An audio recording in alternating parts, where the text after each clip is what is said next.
Hello साथियों, कैसे हैं आप सभी लोग। तो मैं अरुण माथुर एडीएम ट्रिक की क्लासेस से। तो दोस्तों, अभी उत्तर प्रदेश पुलिस के जो उप निरीक्षक यूपीएसआई के जो फॉर्म ऑनलाइन हो रहे हैं, उसके संबंध में आज भर्ती बोर्ड के द्वारा एक बहुत ही महत्वपूर्ण नोटिस जारी किया गया है। उस नोटिस में बताया गया है कि जो फॉर्म ऑनलाइन हो रहे हैं तो उसमें किस प्रकार से जो क्वेरी थी वो क्वेरी गई होगी बोर्ड के पास, तो बोर्ड ने उन क्वेरी को क्लेरिफाई किया है, स्पष्टीकरण दिया है कि आपको उस स्थिति में क्या करना है। तो दोस्तों, जो फॉर्म यूपीएसआई के 12 अगस्त से ऑनलाइन हो रहे हैं और ये लास्ट इसकी अंतिम तिथि है 11 सितंबर। कुल जो इसमें पोस्ट हैं वो 45 से 43 पोस्टों के लिए फॉर्म ऑनलाइन होना स्टार्ट हो चुके हैं। तो इसमें दोस्तों आज 17 अगस्त को उत्तर प्रदेश पुलिस भर्ती बोर्ड के द्वारा एक नोटिस जारी किया गया है, सूचना, जिसमें महत्वपूर्ण बिंदुओं पर अपना उन्होंने स्पष्टीकरण दिया है कि किस स्थिति में कैंडिडेट को क्या करना है। पहली उनकी क्वेरी थी कैंडिडेट की तरफ से, यदि 10वीं और 12वीं का अंक तालिका एवं प्रमाण पत्र संबंधी अभिलेख पृथक पृथक नहीं है।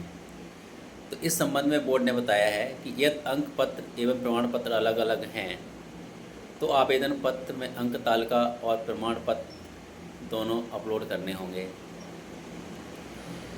यदि एक अभिलेख में अंक तालिका और प्रमाण पत्र एक साथ हैं तो उनको ऐसी स्थिति में अंक तालिका और प्रमाण पत्र की जगह दोनों सेम ही अपलोड करने होंगे। यदि एक अभिलेख में अंक तालिका और प्रमाण दोनों शामिल हैं, ठीक है, बहुत से पिछले बार जब कभी कभार होता है कि 10वीं का जो मार्कशीट और जो प्रमाण पत्र वो एक में ही हो जाता है। तो उस स्थिति में क्या है करना है कि अगर 10वीं 12वीं की सारी चीज़ें अलग अलग हैं तो आपको उस चीज़ में अलग अलग अपलोड करने का ऑप्शन अलग अलग करना है। यदि आपके पास अंक तालिका में ही प्रमाण पत्र है तो उस सेम चीज़ को ही दोनों जगह आपको अपलोड करना है। दूसरा है, यदि स्नातक उपाधि उपलब्ध नहीं है, जो डिग्री है आपने ग्रेजुएट की डिग्री ली है, अगर वो डिग्री आपके पास नहीं है तो उस डिग्री में आपको क्या करना है। तो उस स्थिति में उन्होंने बताया, निर्देश दिए कि स्नातक जो ग्रेजुएट की स्नातक की अंक तालिका अपलोड करना अनिवार्य है। यदि स्नातक उपाधि डिग्री उपलब्ध नहीं है तो औपबंधिक यानी प्रोविजनल डिग्री जो मिलती है अपलोड की जानी होगी। यदि तथा अभिलेखों की समीक्षा एवं शारीरिक मानक परीक्षण के समय आपको ओरिजिनल डिग्री ही पेश करना पड़ेगा, ठीक है।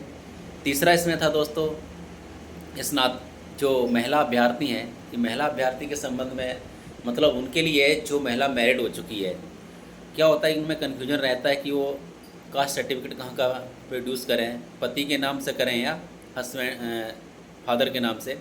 तो दोस्तों, यहाँ पर बोर्ड ने क्लियर कर दिया है। तो जो भी महिला कैंडिडेट फॉर्म यूपीएसआई के लिए भर रहे हैं तो वो इस चीज़ को क्लियर कर लें। जो भी मैरिड हैं उनके लिए उनका जो जाति प्रमाण पत्र होगा वो उनके पिता के नाम से ही होना चाहिए, ना कि पति के नाम से।